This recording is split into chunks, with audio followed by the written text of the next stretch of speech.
একদিন আল্লাহ রাব্বুল আলামিন মুসা আলাইহিস সালামকে বললেন, হে মুসা, এই জামানার সবচাইতে নেককার বান্দাকে, তুমি তাকে ডেকে আনো। মুসা নবী, যে ব্যক্তি সবচাইতে বড় নেককার পরহেজগার, তাকে ডেকে আনলেন। এনে বললেন, আল্লাহ, সবচেয়ে নেককার বান্দাকে আমি আমার কাছে আনলাম। তখন আল্লাহ রাব্বুল আলামিন বললেন, ওই নেককার বান্দাকে বলো এই জামানার মধ্যে সবচেয়ে গুনাহগার বান্দাকে, তাকে খুঁজে আনার জন্য।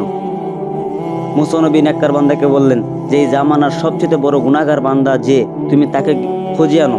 তখন মুসা আলাইহিস সালাম এই কথা বলার পর ওই ব্যক্তি নেককার বান্দা মুসা নবীকে বললেন, হে নবী, আমাকে 3 দিন সময় দেন, যে আমি একটা গুনাহগার বান্দা, এই জামানার সবচেয়ে বড় গুনাহগার বান্দাকে আনার জন্য। এই নেককার ব্যক্তি 3 দিনের সময় নিয়ে চলে গেলেন। যাওয়ার পর একদিন, 2 দিন, 3 দিন পার হয়ে গেল, ওই ব্যক্তি আসতেছে না। অবশেষে শেষের দিন তিনি উনার গলার মধ্যে রশি লাগিয়ে মুসা নবীকে বললেন, হে মুসা, ধরো, সবচেয়ে বড় গুনাহগার বান্দাকে আমি এনেছি। মুসা নবী অবাক হয়ে গেলেন। মুসা নবী চোখের পানি ছেড়ে দিলেন। তোমাকে তো আমি বলেছি তুমি নেককার, তাহলে তোমাকে কেন তুমি গুনাহগার ভাবতেছো? তখন ওই ব্যক্তি বলল, হে মুসা, আমাকে আপনি নেককার বলেছেন, কিন্তু আমি এই পুরো বনি ইসরায়েল ঘুরে দেখলাম, আমার চাইতে বড় গুনাহগার আর কেউ নেই।